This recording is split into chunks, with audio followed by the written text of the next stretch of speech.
today we've moved in from John chapter 9 to John chapter 10. And we are going to do verses 1 through 21 today. This chapter is broken down into three sections. The first section is really a carryover from John chapter 9, verse 35 to 10:21. And this is Jesus' discourse with the Pharisees regarding the healing of the blind man on the Sabbath day. Here we had a man, if you remember in the last few lessons, a man that was born blind. Matter of fact, the man finally tells the Pharisees, after asking him 3 times what happened to him, he says, "What? I've told you and you won't listen." And then he goes on to say, a marvelous thing has happened. Never has a man been born blind been healed of his blindness. And so because of his healing and because of God's grace and mercy, they kicked him out of the synagogue. See, that's that indicates a high degree of intelligence. Yes. But what it really indicates is the lost condition of the nation of Israel at the time. And so what Jesus is going to do in this chapter is divided up into 3 sections. And this first section is regarding the great shepherd. The great shepherd has a love for his sheep. They know him by name. He knows them by name. And we're going to see a lot of things. He's the door. He laid down his life for the sheep. They're his sheep. And then the second will be, we'll see in verses 22 through 38. And this Jesus will be speaking in a different location during the time of dedication. Today we know it as Hanukkah. But back in that day it was known as dedication. There's 400 years that we call between Malachi and Matthew that we call the Dark Ages or the Lost, whatever. But it was actually that time there was a Maccabean revolution. The Catholic Bible has it in there, and you can read about it there. But the Maccabean revolution was have you ever heard of Antiochus Epiphanes? And he went into the temple and slew a pig on the altar of the temple. And then he required the Jews that they could not offer their sacrifices, that they would have to offer pigs and eat pig. Anyways, it was just something that just to destroy the faith of the Israelites. And so there was a revolution. So that's during the dedication, that feast of dedication is what that is a result of. And Jesus speaks during that time, verses 22 through 38. And then verses 39, and I think through 42, is his closing arguments or discussions of this chapter. But primarily the chapter we're going to see today, we're going to talk about today, is Jesus is the door, and we're going to see 2 of the I ams. There's 7 I ams, and seems like these are the 4th and 5th. He says, "I am the door. I am the door of the sheep."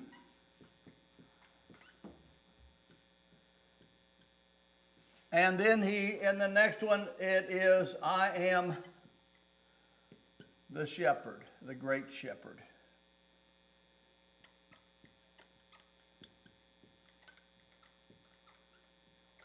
Shepherd of the sheep. So we're going to be looking at the 2 I ams of Jesus.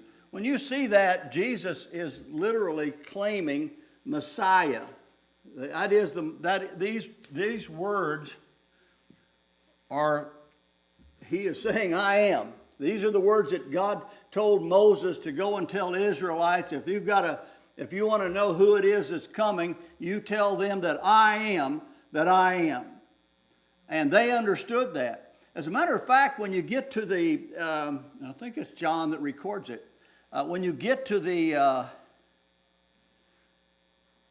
when the army goes to get Jesus, and in Gethsemane, Jesus says, they say, who you hunt? He says, who are you hunting for? And they say, Jesus of Nazareth. And he says, I am. And the moment he used those words, they went backwards and fell down at his feet. He had to literally tell them to get up. and they took him.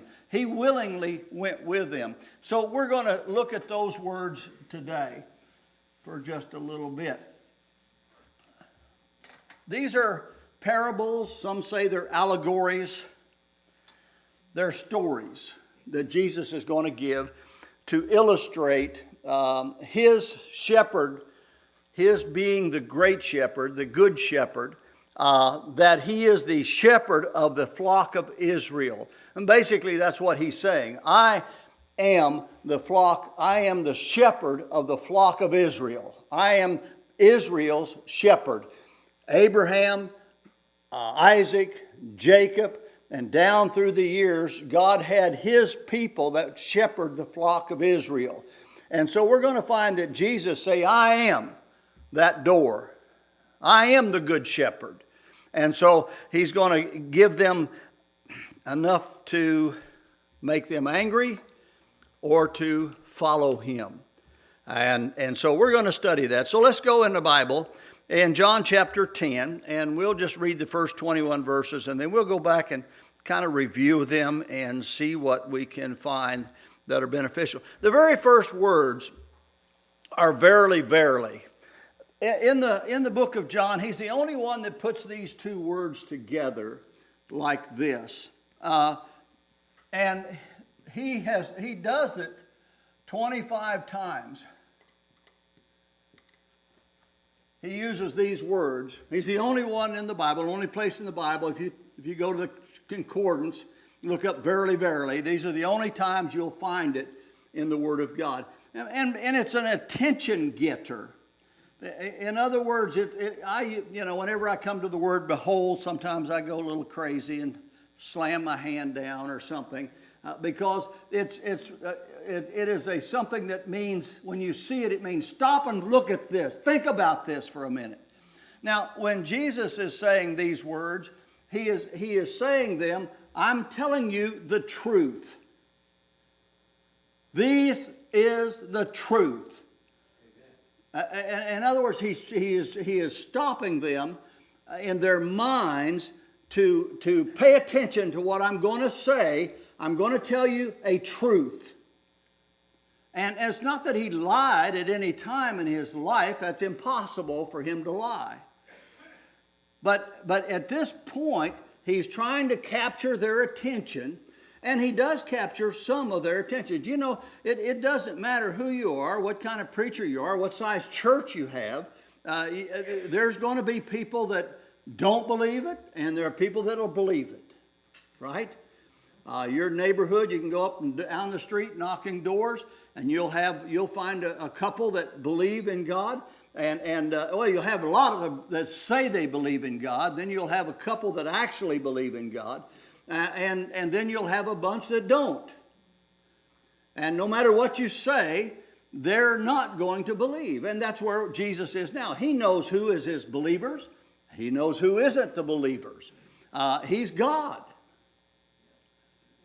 That's pretty good. So he's going to say, and he said 25 times, and I think this is the 14th and 15th time that he uses these words. He's going to use them twice in this. So here he goes, verily, verily. I say unto you, he that entereth not by the door of the sheepfold, but climbeth up some other way, the same is a thief and a robber. But he that entereth in by the door is the shepherd of the sheep. To him the porter openeth, and the sheep hear his voice, and he calleth his own sheep by name, and leadeth them out. And when he putteth forth his own sheep, he goeth before them, and the sheep follow him, for they know his voice. And a stranger will they not follow, but will flee from him, for they know not the voice of a stranger. Now this parable spake Jesus unto them, but they understood not what things they were which he spake unto them. They couldn't put it together. Now the first section here is generic. This is not talking about Jesus. This is more generic. A pastor of a church, for example. I pastored in Nebraska. And in Nebraska, as I pastored, I put a little ad in the paper, and the first Sunday I had 2 people from the Hastings College, not Baptist, Hastings College, it was a Presbyterian school. They visited, and then I had the family, and a couple others visited. And so from that, built a church. The church, I would have to go out knocking doors, didn't matter, rain, snow, sleet, whatever, was out knocking doors, winning people to Christ, bringing people into the church, and building the church. There are many such pastors and shepherds throughout the land. And as you build that church, you know everybody's name, you know much of their character, you know a lot about them, you pray for them. I would go and many times in just each row of the church, I would just kneel and pray for everyone on that row throughout the week. These are things that a pastor does. A pastor loves his people. A pastor knows his people. A pastor has groomed his people. A pastor has brought them in. I left the church. Young man come in, and within a year the church is gone. Within a few months, the church is destroyed, separated, the sheep scattered. The church don't exist anymore. This happens over and over and over again, and this is what Jesus is saying, only he's relating it to Israel. You understand?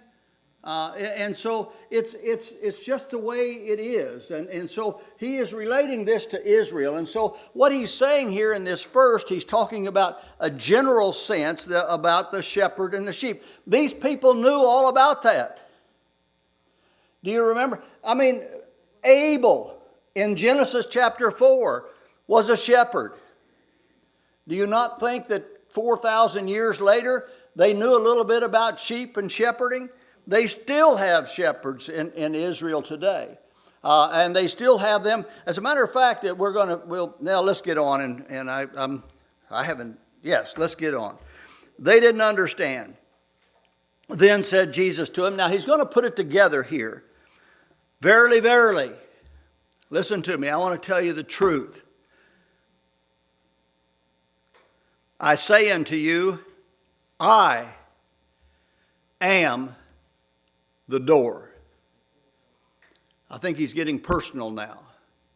I think he's bringing it home to them now of the sheep. And what he's relating is, I am the door of the sheep of Israel. And he's going to go on and add us into it here in a little bit. All that ever came before me are thieves and robbers, but the sheep did not hear them. Now he's not talking about Moses and David and all and the prophets. He's talking about those who were thieves and robbers. He said, I am the door. By me, if any man enter in, he shall be saved, and shall go in and out and find pasture. The thief cometh not but for to steal, and to kill, and to destroy. I am come that they might have life, and they might have it more abundantly. Abundant life. You have the privilege of having abundant life. There should not be any Christians discouraged We all get discouraged. But it's somebody that walks around with their chin on the ground all the time. It's just inexcusable. Really. Now, I mean, you don't have to be like Brother Matthew.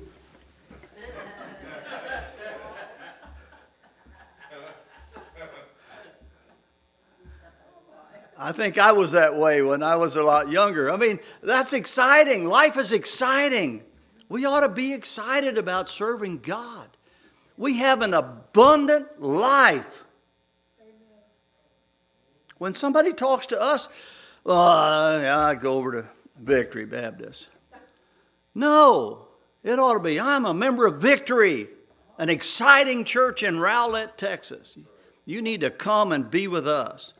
As a matter of fact, Sunday next, Greater Vision will be here.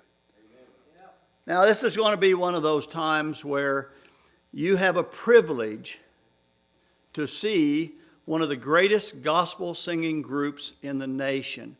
And one of the great things about this group, as Rodney Griffin will be singing in this group, he'll be singing a song called Older People, which you folks will appreciate. Well, Micah and Julia maybe not so much, but you'll appreciate. Well, it's for you, and it's for us. But it's a great song he just wrote, and I've been hearing it on the radio this year. He has written over 500, probably 600, 700 songs. Sometimes when you listen to radio, you'll hear some of his songs, not know it. But they are a group that you will want to hear because their music is doctrinally sound. Much music today is not doctrinally sound.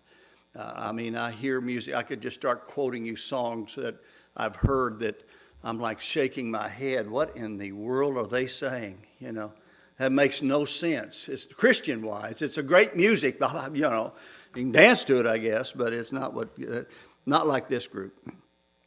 Verily, verily, I say unto you, I'm the door of the sheep. All that ever came before me are thieves and robbers, but the sheep did not hear them. I am the door. By me, if any man enter in, he shall be saved. He shall go in and out and find pasture. The thief cometh but not for to steal and to kill and to destroy. I am come that they might have life and that they might have it more abundantly. I am the good shepherd. I am the good shepherd. The good shepherd giveth his life for the sheep. But he that is a hireling and not the shepherd, whose own the sheep are not, seeth the wolf coming, and leaveth the sheep, and fleeth, and the wolf catcheth them, and scattereth the sheep. The hireling fleeth because he's a hireling. He cares not for the sheep. I am the good shepherd, and know my sheep, and am known of mine. The Father knoweth me, even so knoweth I the Father, and I lay down my life for the sheep. Other sheep I have, now that's just you, this is the Gentiles. Other sheep I have, which are not of this fold. Them also I must bring, and they shall hear my voice, and there shall be one fold and one shepherd. Therefore doth my Father love me, because I lay down my life that I might take it again. No man taketh it from me, but I lay it down. Of myself, I have power to lay it down, and I have power to take it again. This commandment have I received of my Father.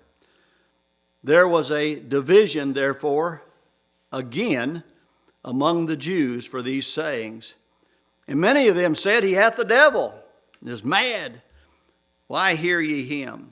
Others said, These are not the words of him that hath the devil. Can a devil open the eyes of the blind? That brings us back to where we began with the blind man being healed. So as we get to our notes, we began with verily, verily, I say unto you, he that entereth in not by the door of the sheepfold, but climbeth some other way, the same is a thief and a robber. And I've mentioned to you this word is used 25 times. He that entereth by the door is the shepherd of the sheep. Verse 2. There's a stark difference between the thief and the shepherd. Back in the day, they would build, I was going to do a little video of it, they would build rock walls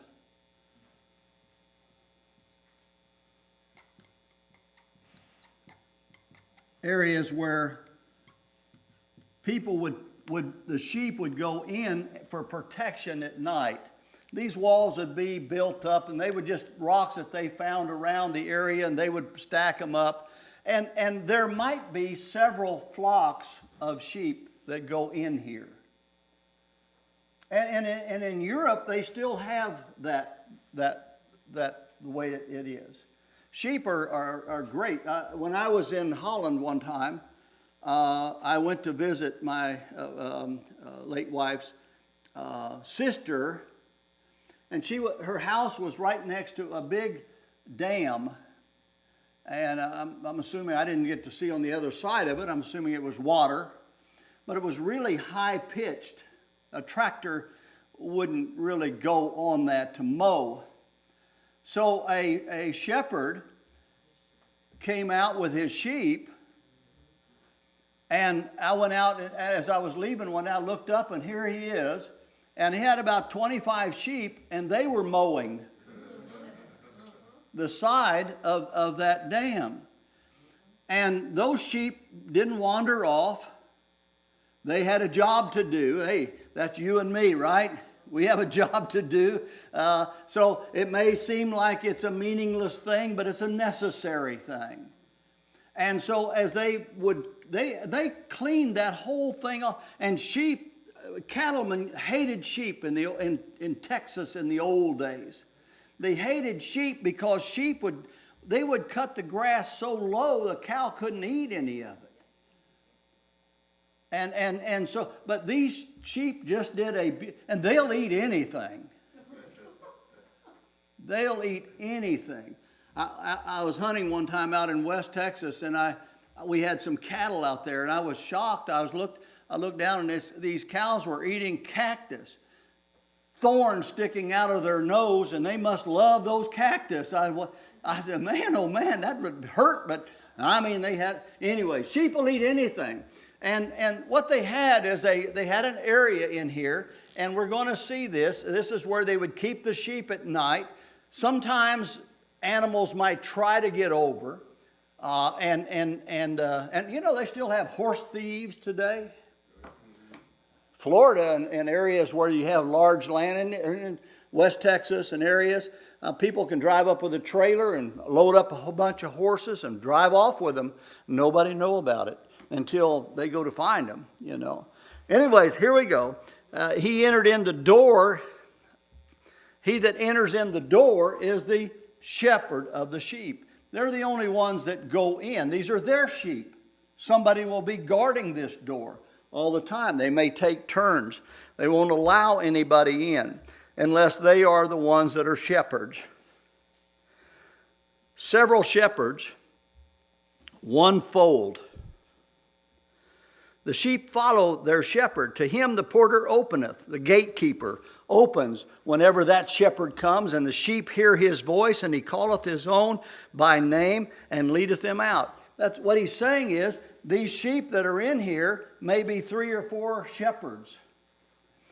But the shepherd will come in, call his sheep, and they will come out with him and follow him. The other sheep don't know his voice. I was out to a place the other day, and a guy has 2 horses, a mule named Grace. She's a mess. And a couple cows. He's named all of them, and when he hollers out, they come. They come. They know his name. Somebody else, I could stand out there and holler all day long. They ain't going to hear me or understand that I'm there for them. And so they hear his name, and they are ready to come out and follow him. And so that's what he's talking about here. And he leads them out. And then it says, when he putteth forth his own sheep, he goeth before them, and the sheep follow him, for they know his voice. So now get the picture. He's brought the sheep out of the sheepfold. They brought the sheep out of the sheepfold, and now he is not behind them. He's in front of them, and they follow him wherever he goes. That's the picture of Jesus and you and I. He's leading us. He's not behind us with a whip and a dog. He is in front of us, and he gives us that privilege and that freedom to follow him. How great is that?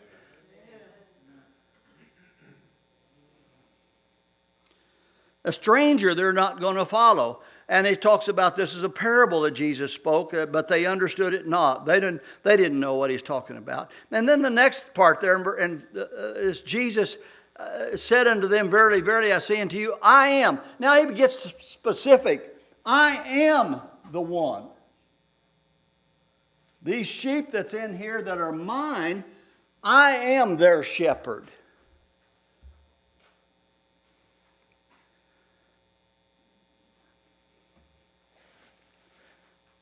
All that ever came before me are thieves and robbers, but the sheep did not hear them. Again, I'm saying he's not talking about those that were God-called preachers, but he's talking about Israel is in a state at this point in time like America today. Confused. They're being led by Rome. For over 500 years, 587 BC was the last when Israel was finally, Jerusalem and Judea was finally separated from anything that was theirs and became the rule, under the rule of others, and has been that way until 1948. Ezekiel 37. And so now this is Jesus is telling them that this is their problem. They've come to this point. Now Jesus has come and he's going to die for his sheep. And so he's telling them this, and they're not understanding it, but the sheep do.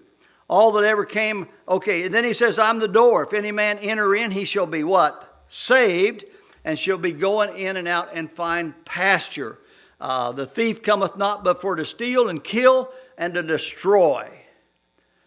What he's telling these Pharisees, it's what you're doing. You've made laws so much that the people, you've just cast out of your synagogue a man that was healed, that had a miracle done that only God can do, and you throw him out of the synagogue. You want to destroy him. You want to cast him out to the wolves. True shepherd's willing to lay down his life for his sheep. And that's what Jesus goes on and says, I'm the good shepherd. As a matter of fact, the good shepherd lays down his life for the sheep. There's also a great shepherd that in Hebrews chapter 13 and verse 20, and he's the one that raised up from the dead for the sheep. And there's also a chief shepherd in 1 Peter chapter 5 and verse 4 that is coming again for his sheep. That's pretty good. A hireling. A hireling. Who's a hireling? Yeah, a hireling is somebody you pay. I have a company that I have lots of employees. And it's amazing that I can give them a truck. This is your truck. You can drive this truck. I'll pay for your gas. I'll pay for your insurance because he's working for me. A year later, that truck is a disaster. Why? Because it's not his truck. It's not his truck. I go out and I say, why don't you wash the truck? Well, it's not his truck. Right? they're not paying for that truck. They feel like it's their truck to use and destroy however they want to do it. A hireling, and that's what this is, a hireling. You hire somebody to take care of the sheep. What does he care if a wolf comes? He's just going to get out of the way and run. Well, next week we'll get into the second part of this.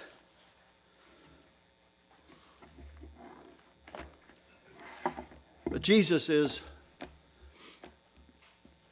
the door, the good shepherd.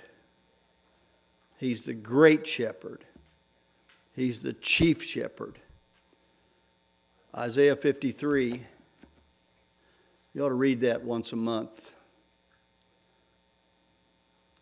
and just see what it says about Jesus. Father, thank you for the wonderful day you've given us. Father, I pray you'll bless our wonderful people. Bless our pastor as he comes this morning. Give him strength and wisdom in your word. Give him understanding.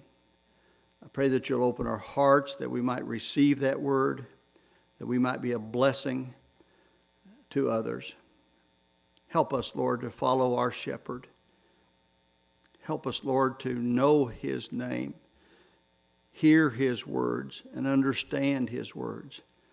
God, use us to honor you in Jesus' name. Amen.